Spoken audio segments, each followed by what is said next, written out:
The morning sunlight shimmered off the glass walls of Anderson Tower, the tallest building in the city, home to the empire of Richard Anderson, a billionaire known as much for his brilliance as for his loneliness. He had everything money could buy: private jets, art collections, and the admiration of the world. But inside, his world was cold, sterile like the marble floors of his mansion. 2 years ago, his life had changed forever. A car accident had left his only daughter, Lily, paralyzed from the waist down.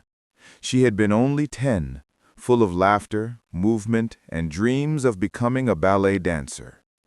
Now she spent her days by the window, staring at the world she could no longer join. Every morning, Richard would visit her room before heading to his meetings. He would bring expensive gifts, dolls, gadgets, dresses, but Lily only smiled faintly, her eyes distant. "Daddy," she would whisper, "I don't need new things. I just wish I could dance again." Those words pierced him every time. He had built companies that could move the world, but he couldn't fix his daughter's legs. One rainy afternoon, as Richard's convoy passed through the poorer side of town, he noticed something unusual. Through the tinted glass, he saw a boy, barefoot, wearing torn clothes, dancing in the middle of the street. He couldn't have been more than 12 or 13, yet his movements were mesmerizing, sharp yet graceful, filled with emotion. Even the raindrops seemed to move in rhythm with him. Crowds had gathered, tossing coins into a small box beside him. But the boy wasn't dancing for money. His eyes were closed, his face peaceful, as if he was somewhere else entirely. Richard found himself unable to look away. For the first time in months, he felt something. "Stop the car," he ordered. The driver hesitated. "Sir, this area isn't—" "I said stop." The convoy screeched to a halt. Richard stepped out, umbrella in hand, and approached the boy. The rain splashed against his polished shoes, soaking his tailored suit, but he didn't care. The music came from an old, cracked speaker, a haunting tune played from a dying phone. The boy moved with raw passion, spinning, sliding, and falling, only to rise again with more strength. When the music stopped, the boy bowed slightly, panting. Then his gaze lifted and met Richard's. For a moment, they just stared at each other, two worlds colliding. One man who had everything, yet felt hollow. One boy who had nothing, yet danced like his soul was on fire. "What's your name?" Richard asked. The boy hesitated. "Eli, sir." "Eli," Richard repeated, his voice softer. "Why do you dance out here, in the rain?" Eli shrugged. "Because it's the only place people can see me, and because, when I dance, I forget I'm hungry." Those words hit him harder than he expected.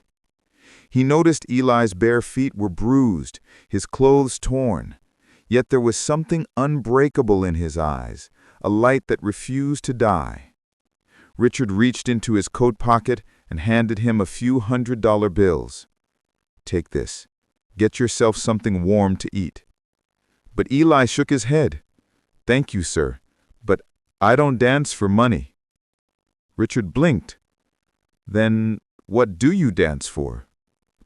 Eli smiled faintly. "For someone I lost. My mom. She used to say dancing was how we speak when words don't work."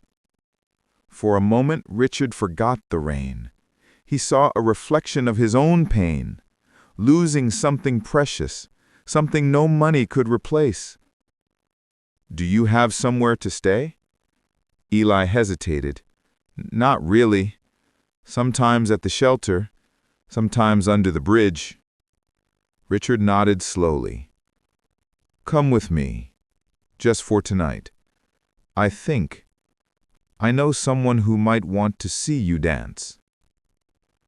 That evening, the giant iron gates of the Anderson mansion opened for a barefoot boy. The guards looked uneasy. The maids whispered in shock, but Richard ignored them all. He led Eli through the marble halls to Lily's room. She sat by the window, her wheelchair turned toward the rain, music playing softly in her headphones. "Sweetheart," Richard said gently, "I have someone I'd like you to meet." Lily turned her head. Her eyes widened when she saw the drenched boy standing shyly by the door. "Who's this?" she asked. "This is Eli," his father said. "He dances." "Dances?" She frowned slightly. "Yes," Richard smiled faintly. "I thought maybe you'd like to see." Eli hesitated. "I don't have music, sir." Lily pointed to her tablet. "Use mine."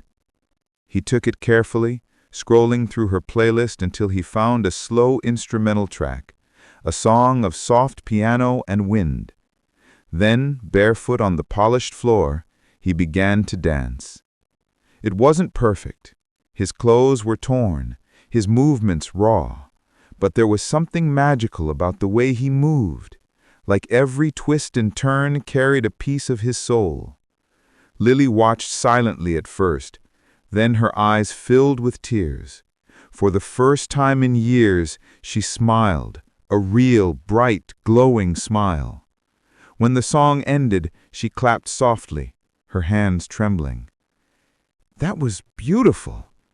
How do you move like that?" Eli smiled, breathing hard. "I just close my eyes and let the music tell me what to do." She looked at her father, her face lighting up. "Daddy, can he come again tomorrow?" Richard felt a lump in his throat. "If he wants to."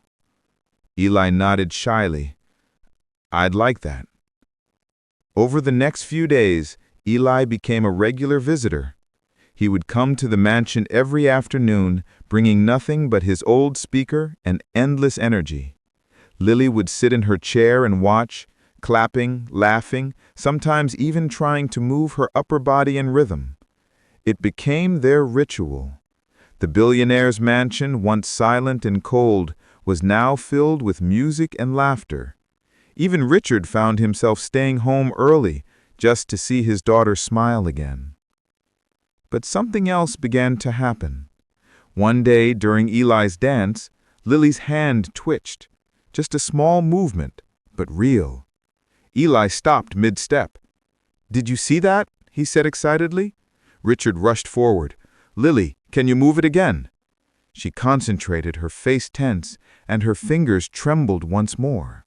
Tears filled Richard's eyes. "Dr. Wilson said it was not possible."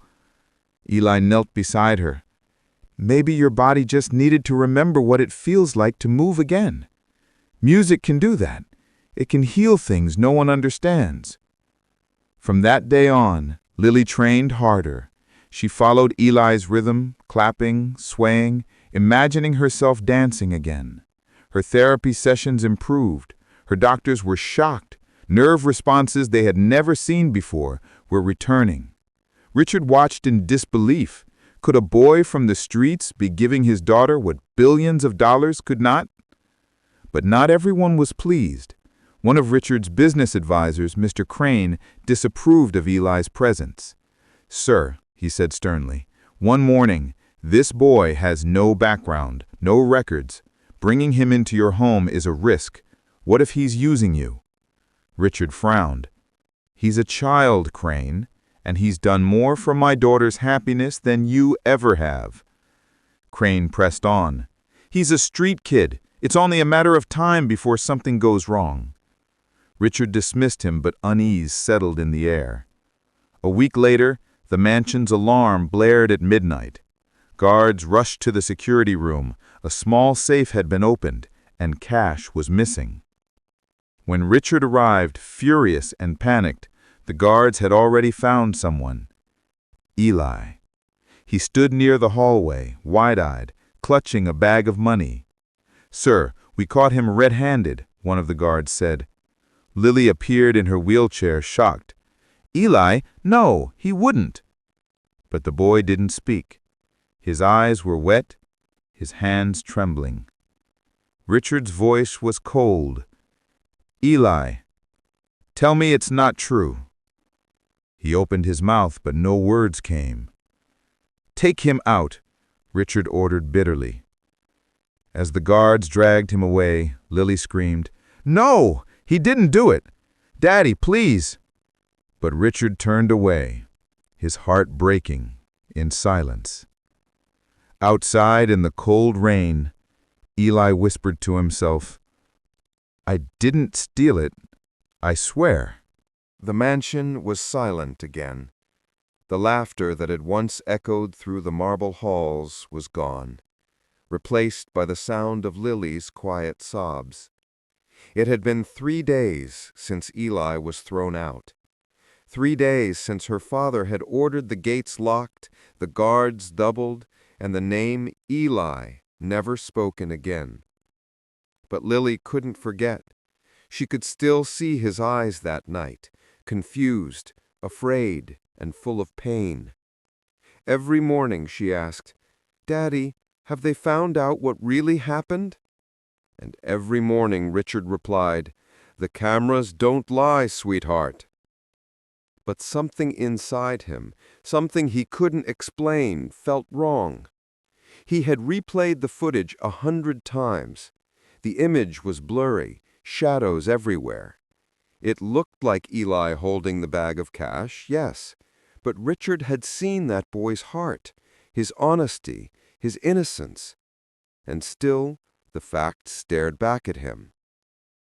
Meanwhile, across the city, Eli sat behind the old train station, shivering under a broken roof. The bag of money had never been his. He had found it lying open near the safe, the door already broken. He picked it up to put it back when the alarms exploded. No one had listened. No one ever did. He wiped his tears with the back of his hand. "I just wanted to dance," he whispered. "I just wanted her to smile again." The rain poured harder. His stomach growled. His feet ached. But worse than hunger was the emptiness in his heart. The feeling of losing the only place that had ever felt like home. He didn't even realize someone was watching him from across the alley. At the mansion, Lily stopped eating. Her therapist called it emotional trauma. Her father called it guilt. One evening, Richard found her sitting by the window, staring at the rain. Her tablet was open to an old video, Eli dancing in the living room while she clapped along, laughing. "Lily," he said gently. She didn't look at him. "He didn't do it." "Sweetheart, I know you cared about him." "No, Daddy," she interrupted, her voice trembling. "You didn't see his eyes. He was scared, not guilty." Richard sighed. "The security camera showed." "Maybe they showed what someone wanted you to see. You always think money can fix everything, but it can't fix this." She wheeled away from him, tears streaming down her cheeks. Her words hit him like a punch. He stood there, silent, realizing for the first time how much his daughter had changed, how much she had grown since Eli came into their lives. Maybe she was right. Maybe he had been too quick to judge. That night, he called the head of security. "Recheck the footage," he ordered. "Frame by frame, every second. I want to know if someone tampered with it." Hours later, the truth came out. There had been another man in the hallway, hidden in the shadows near the safe. One of the staff members, a butler's nephew, had broken in to steal cash, and when he heard footsteps, he panicked, dropped the bag, and escaped through the back door. Seconds later, Eli had walked in. He picked up the bag, and that was the moment the alarm went off. Richard's blood ran cold. He had thrown an innocent boy into the streets. The next morning, he drove himself to the city. No guards, no convoy, no fancy suits. Just a father searching for forgiveness. He asked around the shelters, the food trucks, the old station, but no one had seen Eli, until finally a woman running a soup kitchen said, "You mean that quiet boy who dances sometimes? He was here last night. Looked sick, though. Barely touched his food." "Where does he stay?" Richard asked urgently. She pointed toward the abandoned train depot. "There, but it's not safe."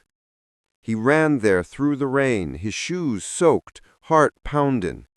He found Eli sitting under a broken roof, coughing, wrapped in an old blanket. "Eli," he said softly.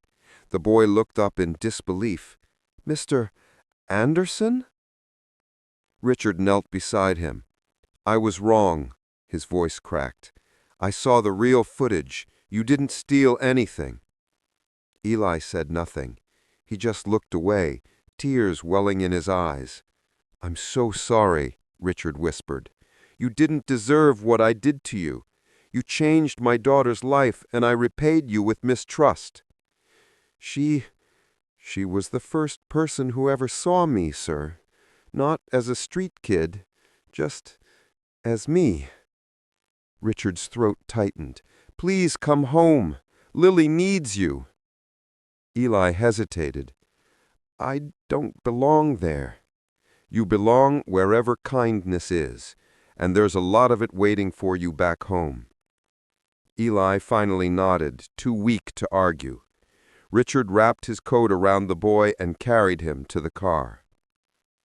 When they reached the mansion, Lily was in her room, staring at the rain again. When she turned and saw Eli, pale, shivering, but alive, her wheelchair jerked forward instinctively. "Eli!" she cried. He smiled faintly. "Hey, princess." She burst into tears. "I knew it! I told Daddy you didn't do it!" Richard stood behind, ashamed but relieved. "Your friend's coming home, sweetheart, for good this time." Lily wheeled forward, reaching out to hold Eli's hand. "You came back!" He nodded. "I promised I'd dance for you again, didn't I?" Days turned into weeks. Eli slowly recovered, warm food, rest, and Lily's endless laughter bringing him back to life. Richard made sure the real thief was caught and quietly donated to the shelter that had fed Eli. But more than that, something changed inside him. For the first time in years, he started feeling like a father again. Not a billionaire, not a businessman, just a man grateful for love and second chances. One afternoon, Lily's therapist came to check her progress. As Eli danced, Lily's body responded almost naturally now. Her arms swayed, her shoulders moved, her legs trembled. "Do you feel that?" the therapist gasped. "Her reflexes are returning." Richard's eyes filled with tears. "How?" The doctor smiled and said, "Sometimes healing isn't just physical, it's emotional. The brain starts believing again, and the body follows."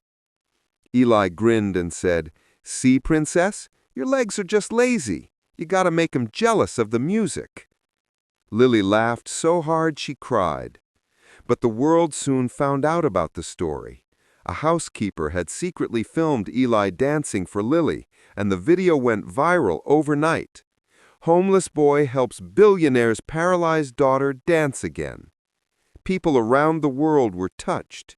Donations poured in for shelters, dance programs, and medical centers. Reporters flooded the Anderson gates, asking for interviews. But Richard refused all. "This isn't about fame," he told them. "It's about faith in people we overlook." He started a foundation in Eli's name, the Streetlight Project, to support gifted homeless kids. When Eli heard the news, he couldn't believe it. "You named it after me?" Richard smiled. "After the light you brought into our lives." Eli looked down, tears glistening in his eyes. "I didn't do anything special." Yes, you did, Lily said softly. You made me believe I could dance again. That evening, as the sun set over the mansion gardens, the three of them sat together on the balcony, Richard with his coffee, Lily with her tablet, and Eli humming softly. Do you ever miss dancing on the streets? Eli smiled. Sometimes, but then I remember, I've got a better audience now. She giggled. Flatterer? Richard chuckled, watching them with quiet joy. He realized he had spent years building empires, but this moment was the real treasure. He looked at Eli. Son. He blinked. Sir? You've got a home here for as long as you want. Eli's eyes filled with tears.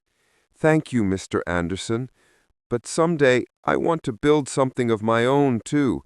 A dance school, maybe, for kids like me. Richard nodded proudly. And when you do, I'll be your first investor.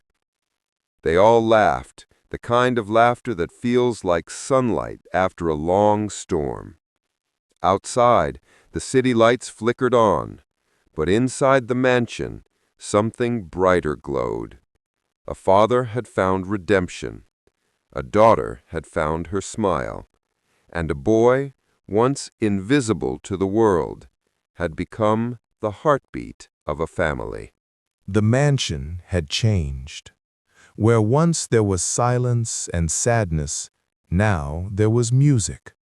The sound of rhythm, laughter, and piano keys floated through the halls like light through old windows.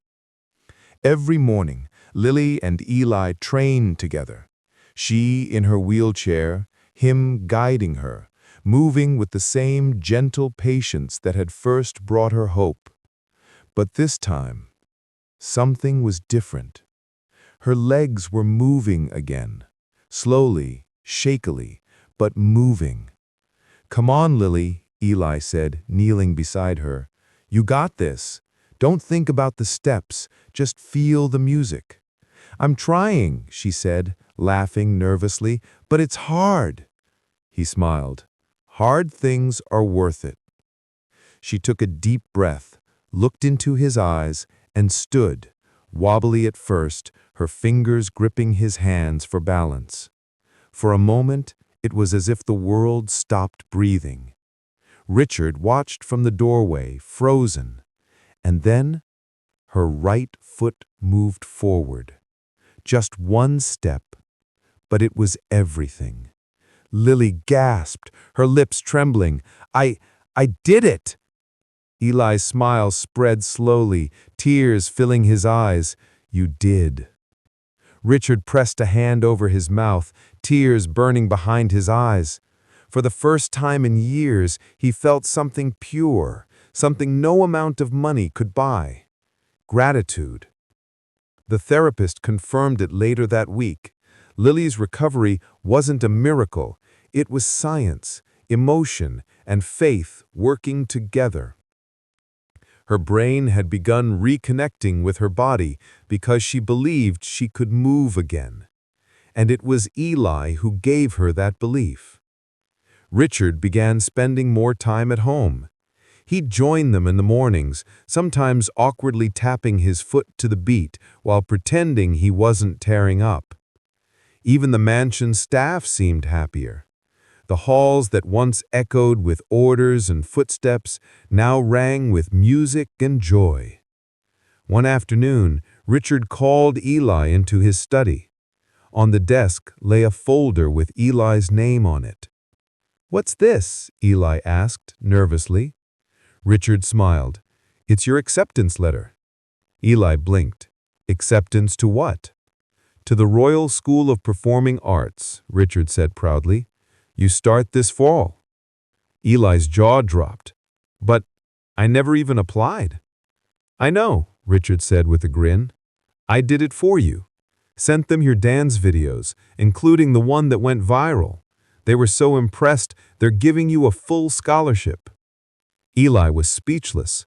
His lips parted, but no words came out. "You earned it, son," Richard said softly. You gave us back our lives. Now it's time you live yours." Eli stood up, tears streaming down his cheeks. "Thank you for believing in me." Richard smiled. "You believed in us first." When Lily heard the news, she was thrilled, but deep down, she was scared too. "So you're leaving?" she asked quietly that night as they sat by the fountain in the garden. Eli nodded slowly. "For a while, yeah. But I'll come back. Promise." She looked down, her fingers tracing the rim of her wheelchair. "Who's going to help me dance now?" He leaned closer. "You don't need me for that anymore, Lily. You've got the rhythm now. Right here." He touched her heart gently. She smiled faintly. "You're cheesy." He laughed. "Yeah, but you love it." They both laughed, a laughter that sounded like freedom. The day of Eli's departure arrived. Richard had arranged a small farewell gathering, just family, staff, and the therapist who had guided Lily's recovery. Everyone was there, clapping and cheering as Eli came down the marble staircase in a new suit, one Richard had custom-made for him. But before he left, Eli turned to Lily. "One last dance?" She hesitated, smiling nervously. "Without my wheelchair?" He nodded. "Without it." Music began to play, slow and soft like a heartbeat. Eli extended his hand. She took it. Her legs trembled, but she stood. The room fell silent as they began to move. Step by step, she followed his rhythm. Her feet touched the floor like they were remembering something they'd lost long ago. The crowd gasped. Even Richard couldn't hold back tears. By the end of the song, Lily was standing on her own. When the last note faded, she whispered, "I told you I'd dance again." Eli grinned, tears rolling down his cheeks. "Yeah, you did." Months passed. Eli excelled at the academy. His performances drew crowds. Critics called him the boy who dances with his heart. But no matter how big the stage got, he never forgot where it started. A mansion full of sorrow, a little girl who couldn't walk, and the father who learned how to feel again. He wrote letters to Lily every week, sharing stories, sketches, and videos of his dances. And Lily, now walking short distances, sent back recordings of her own progress, her laughter filling every message. 2 years later, something incredible happened. Richard organized a grand charity event, the Streetlight Gala, celebrating the foundation Eli had inspired. The ballroom was filled with lights, music, and people whose lives had been touched by the project.